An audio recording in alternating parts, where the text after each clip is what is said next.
Hello ਦੋਸਤੋ, ਅੱਜ ਦੀ ਇਸ ਵੀਡੀਓ ਦੇ ਵਿੱਚ ਅਸੀਂ ਵੇਖਾਂਗੇ ਹਿਸਟਰੀ ਦੇ ਉਹ ਕੁਐਸਚਨ ਆਨਸਰਸ ਜੋ ਕਿ ਪੰਜਾਬ ਦੇ ਆਉਣ ਵਾਲੇ ਸਾਰੇ ਪੇਪਰਾਂ ਦੇ ਲਈ ਮਹੱਤਵਪੂਰਨ ਹਨ ਅਤੇ ਕਿਸੇ ਵੀ ਪੇਪਰ ਦੇ ਵਿੱਚੋਂ ਪ੍ਰਸ਼ਨ ਪੁੱਛੇ ਜਾ ਸਕਦੇ ਹਨ। ਸੋ ਆਓ ਦੇਖਦੇ ਹਾਂ ਅੱਜ ਦਾ ਪਹਿਲਾ ਪ੍ਰਸ਼ਨ।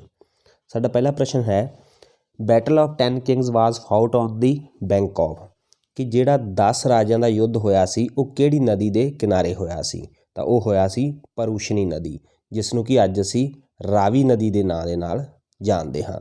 ਇਹ ਵੈਦਿਕ ਸਮੇਂ ਦੇ ਨਾਮ ਹਨ, ਜਿਵੇਂ ਕਿ ਅਸਕਿਨੀ ਅੱਜ ਦੀ ਚੇਨਾਬ ਨਦੀ ਨੂੰ ਕਿਹਾ ਜਾਂਦਾ ਸੀ, ਵਿਤਾਸਤਾ ਅੱਜ ਦੀ ਜੇਹਲਮ ਨਦੀ ਨੂੰ ਕਿਹਾ ਜਾਂਦਾ ਸੀ, ਵਿਪਾਸਾ ਅੱਜ ਦੀ ਬਿਆਸ ਨਦੀ ਵਾਸਤੇ ਵਰਤਿਆ ਜਾਂਦਾ ਸੀ।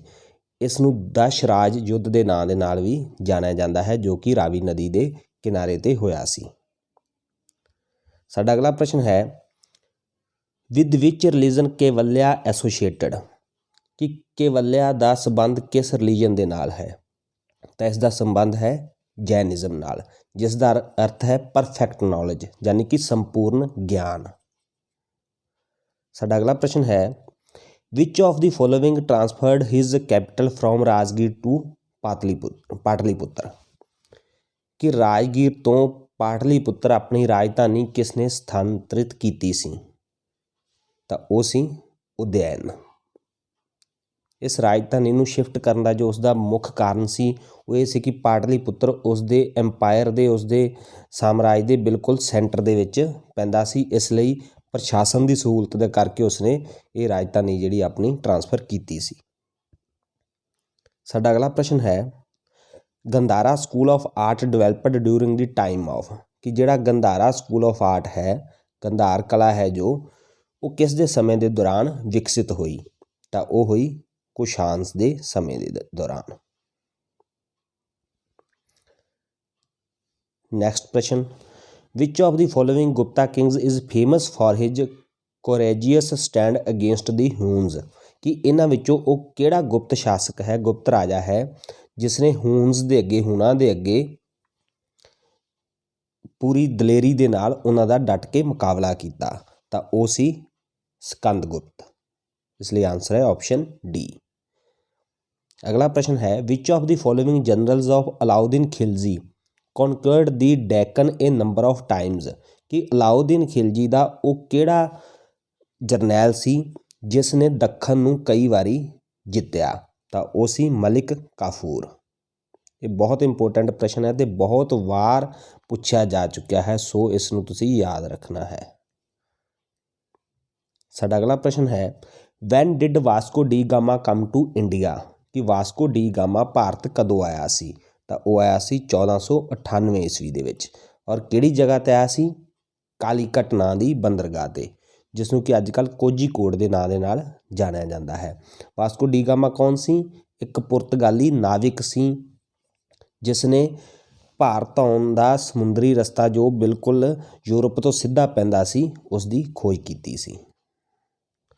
ਸਾਡਾ ਅਗਲਾ ਪ੍ਰਸ਼ਨ ਹੈ, who was known as the old grand man of India, ਕਿ old grand man of India ਦੇ ਨਾਂ ਦੇ ਨਾਲ ਕਿਸ ਨੂੰ ਜਾਣਿਆ ਜਾਂਦਾ ਹੈ? ਉਹ ਹੈ ਆਪਸ਼ਨ ਡੀ, ਦਾਦਾ ਭਾਈ ਨਰੋਜੀ। ਦਾਦਾ ਭਾਈ ਨਰੋਜੀ ਬ੍ਰਿਟਿਸ਼ ਜਿਹੜੀ ਪਾਰਲੀਮੈਂਟ ਸੀ ਉਸ ਦੇ ਵਿੱਚ MP ਬਣਨ ਵਾਲੇ ਪਹਿਲੇ ਏਸ਼ੀਅਨ ਸਨ, ਨਾ ਕਿ ਸਿਰਫ ਭਾਰਤੀ, ਪਹਿਲੇ ਏਸ਼ੀਅਨ। ਸਾਡਾ ਅਗਲਾ ਪ੍ਰਸ਼ਨ ਹੈ, ਹੂ ਰੋਟ ਦੀ ਬਾਇਓਗ੍ਰਾਫੀ ਆਫ ਹਰਸ਼ਵਰਧਨਾ, ਕਿ ਹਰਸ਼ਵਰਧਨਾ ਦੀ ਜਿਹੜੀ ਬਾਇਓਗ੍ਰਾਫੀ ਹੈ, ਉਸ ਦੀ ਜੀਵਨੀ ਹੈ, ਉਹ ਕਿਸ ਨੇ ਲਿਖੀ ਸੀ? ਤਾਂ ਉਹ ਲਿਖੀ ਸੀ ਬਾਣਭੱਟ ਨੇ। ਇਸ ਲਈ ਇਸ ਦਾ ਆਨਸਰ ਹੈ ਆਪਸ਼ਨ ਏ, ਬਾਣਭੱਟ। ਅਗਲਾ ਪ੍ਰਸ਼ਨ ਹੈ, when was All India Trade Union Congress established, ਯਾਨੀ ਕਿ All India Trade Union Congress ਦੀ ਸਥਾਪਨਾ ਕਦੋਂ ਹੋਈ ਸੀ, ਜਿਸ ਨੂੰ ਕਿ ਅੱਜ ਅਸੀਂ ਏਟਕ ਦੇ ਨਾਂ ਦੇ ਨਾਲ ਜਾਣਦੇ ਹਾਂ? ਤਾਂ ਇਹ ਹੋਈ ਸੀ 1920 ਦੇ ਵਿੱਚ, ਅਤੇ ਲਾਲਾ ਲਾਜਪਤ ਰਾਏ ਇਸ ਦੇ ਪਹਿਲੇ ਪ੍ਰੈਜ਼ੀਡੈਂਟ ਸਨ। ਇਹ ਪ੍ਰਸ਼ਨ ਵੀ ਕਈ ਵਾਰੀ ਪੁੱਛਿਆ ਜਾ ਚੁੱਕਿਆ ਹੈ ਕਿ All India Trade Union Congress ਦੇ ਪਹਿਲੇ ਪ੍ਰੈਜ਼ੀਡੈਂਟ ਕੌਣ ਸਨ? ਸਾਡਾ ਅਗਲਾ ਪ੍ਰਸ਼ਨ ਹੈ, ਹੂ ਰੋਟ ਗੁਲਾਮਗਿਰੀ, ਗੁਲਾਮਗਿਰੀ ਕਿਸ ਨੇ ਲਿਖੀ ਸੀ? ਗੁਲਾਮਗਿਰੀ ਲਿਖੀ ਸੀ ਜੋਤੀਬਾ ਫੂਲੇ ਨੇ। ਜੋਤੀਬਾ ਫੂਲੇ ਦੇ ਦੁਆਰਾ ਗੁਲਾਮਗਿਰੀ ਨਾਂ ਦੀ ਪੁਸਤਕ ਲਿਖੀ ਗਈ ਸੀ। ਸਾਡਾ ਅਗਲਾ ਪ੍ਰਸ਼ਨ ਹੈ, Rajahmundry Social Reform Association was founded by ਕਿ ਰਾਜਮੁੰਦੇਰੀ ਸੋਸ਼ਲ ਰਿਫਾਰਮ ਐਸੋਸੀਏਸ਼ਨ ਦੀ ਸਥਾਪਨਾ ਕਿਸ ਨੇ ਕੀਤੀ ਸੀ? ਤਾਂ ਇਹ ਕੀਤੀ ਸੀ ਵੀਰ ਸਲਿੰਗਮ ਨੇ। ਇਸ ਲਈ ਆਨਸਰ ਹੈ ਆਪਸ਼ਨ ਡੀ ਅਤੇ ਇਸ ਦੀ ਸਥਾਪਨਾ 1878 ਈਸਵੀ ਦੇ ਵਿੱਚ ਕੀਤੀ ਗਈ ਸੀ। ਸਾਡਾ ਅਗਲਾ ਪ੍ਰਸ਼ਨ ਹੈ ancient monuments conservation act was passed ਬਾय during the time of ਕਿ ਜਿਹੜੇ ਸਾਡੇ ਪ੍ਰਾਚੀਨ ਸਮਾਰਕ ਹਨ ਉਹਨਾਂ ਦੀ ਸਾਂਭ ਸੰਭਾਲ ਸੰਬੰਧੀ ਜਿਹੜਾ ਐਕਟ ਅੰਗਰੇਜ਼ਾਂ ਦੇ ਸਮੇਂ ਦੇ ਦੌਰਾਨ ਪਾਸ ਕੀਤਾ ਗਿਆ ਸੀ ਉਹ ਕਿਸ ਦੇ ਸਮੇਂ ਦੇ ਵਿੱਚ ਹੋਇਆ ਸੀ? ਤਾਂ ਉਹ ਸੀ ਆਪਸ਼ਨ ਡੀ ਲਾਰਡ ਕਰਜ਼ਨ, ਜੋ ਕਿ ਉਸ ਵੇਲੇ ਦੇ ਵਾਇਸਰਾਏ ਸਨ ਅਤੇ ਇਹ ਐਕਟ 1904 ਦੇ ਵਿੱਚ ਪਾਸ ਕੀਤਾ ਗਿਆ ਸੀ। ਲਾਰਡ ਕਰਜ਼ਨ ਨੂੰ ਹੋਰ ਕਿਸ ਚੀਜ਼ ਦੇ ਲਈ ਜਾਣਿਆ ਜਾਂਦਾ ਹੈ? 1905 ਦੇ ਵਿੱਚ ਜੋ ਇਹਨਾਂ ਨੇ ਬੰਗਾਲ ਦੀ ਵੰਡ ਕੀਤੀ ਸੀ ਉਸ ਦੇ ਲਈ, ਅਤੇ ਇਸ ਤੋਂ ਇਲਾਵਾ ਯੂਨੀਵਰਸਿਟੀ ਗ੍ਰਾਂਟਸ ਕਮਿਸ਼ਨ ਦੀ ਸਥਾਪਨਾ ਦੇ ਲਈ ਵੀ। ਅਗਲਾ ਪ੍ਰਸ਼ਨ ਹੈ agitation against partition of Bengal was led by ਕਿ ਬੰਗਾਲ ਦੀ ਵੰਡ ਦੇ ਵਿਰੋਧ ਦੇ ਵਿੱਚ ਜੋ ਐਜੀਟੇਸ਼ਨ ਚੱਲੀ ਸੀ ਉਸ ਦੀ ਅਗਵਾਈ ਕਿਸ ਦੇ ਦੁਆਰਾ ਕੀਤੀ ਗਈ ਸੀ? ਤਾਂ ਉਸ ਦਾ ਆਨਸਰ ਹੈ ਆਪਸ਼ਨ ਏ ਸੁਰਿੰਦਰਨਾਥ ਬੈਨਰਜੀ, ਜਿਹੜਾ ਕਿ ਸਵਦੇਸ਼ੀ ਜੋ ਮੂਵਮੈਂਟ ਹੈ ਉਹ ਚਲਾਈ ਗਈ ਸੀ। ਅਗਲਾ ਪ੍ਰਸ਼ਨ ਹੈ among the following which newspaper was founded by Bal Gangadhar Tilak ਕਿ ਇਹਨਾਂ ਦੇ ਵਿੱਚੋਂ ਉਹ ਕਿਹੜਾ ਨਿਊਜ਼ਪੇਪਰ ਹੈ ਜਿਸ ਨੂੰ ਬਾਲ ਗੰਗਾਧਰ ਤਿਲਕ ਦੇ ਦੁਆਰਾ ਪ੍ਰਕਾਸ਼ਿਤ ਕੀਤਾ ਜਾਂਦਾ ਸੀ? ਤਾਂ ਇਸ ਦਾ ਆਨਸਰ ਹੈ option D both A and B. ਆ ਦੋਨੋਂ ਜੋ ਨਿਊਜ਼ਪੇਪਰ ਹਨ ਇਹਨਾਂ ਦਾ ਜੋ ਸੰਪਾਦਨ ਹੈ, ਜੋ ਪ੍ਰਕਾਸ਼ਨ ਹੈ ਉਹ ਬਾਲ ਗੰਗਾਧਰ ਤਿਲਕ ਦੇ ਦੁਆਰਾ ਕੀਤਾ ਜਾਂਦਾ ਸੀ। ਇੱਥੇ ਇੱਕ ਪ੍ਰਸ਼ਨ ਹੋਰ ਬਣਦਾ ਹੈ ਕਿ ਇਹ ਕਿਹੜੀ ਭਾਸ਼ਾ ਦੇ ਵਿੱਚ ਪ੍ਰਕਾਸ਼ਿਤ ਕੀਤੇ ਜਾਂਦੇ ਸਨ? ਤਾਂ ਜੋ ਮਰਾਠਾ ਹੈ ਇਸ ਨੂੰ ਅੰਗਰੇਜ਼ੀ ਭਾਸ਼ਾ ਦੇ ਵਿੱਚ ਅਤੇ ਜੋ ਕੇਸਰੀ ਹੈ ਇਸ ਨੂੰ ਮਰਾਠੀ ਭਾਸ਼ਾ ਦੇ ਵਿੱਚ ਪ੍ਰਕਾਸ਼ਿਤ ਕੀਤਾ ਜਾਂਦਾ ਸੀ। ਸਾਡਾ ਅਗਲਾ ਪ੍ਰਸ਼ਨ ਹੈ ਡਾਇਰਕੀ ਵਾਜ਼ ਇੰਟਰੋਡਿਊਸਡ ਇਨ ਇੰਡੀਆ ਬਾय ਜੋ ਡਾਰਕੀ ਹੈ ਯਾਨੀ ਕਿ ਦੋਹਰਾ ਸ਼ਾਸਨ ਉਹ ਕਿਸ ਐਕਟ ਦੇ ਦੌਰਾਨ ਭਾਰਤ ਦੇ ਵਿੱਚ ਇੰਟਰੋਡਿਊਸ ਕੀਤਾ ਗਿਆ ਸੀ? ਤਾਂ ਉਹ ਸੀ ਆਪਸ਼ਨ ਸੀ ਐਕਟ ਆਫ 1919।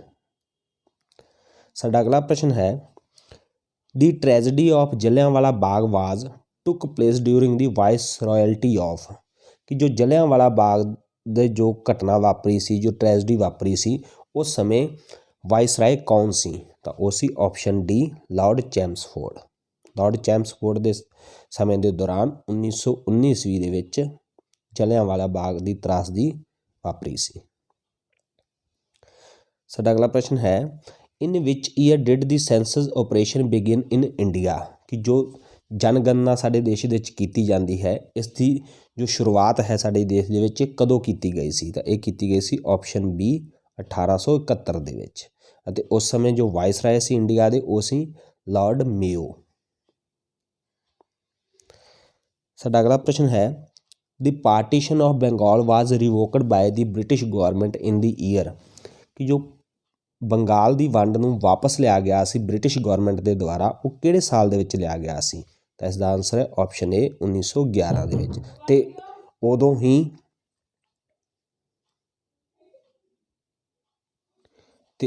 ਉਦੋਂ ਹੀ 1911 ਦੇ ਵਿੱਚ ਹੀ ਜੋ ਭਾਰਤੀ ਰਾਜਧਾਨੀ ਹੈ ਉਹ ਕਲਕੱਤਾ ਤੋਂ ਦਿੱਲੀ ਟ੍ਰਾਂਸਫਰ ਕਰਨ ਦਾ ਡਿਸੀਜਨ ਵੀ ਲਿਆ ਗਿਆ ਸੀ।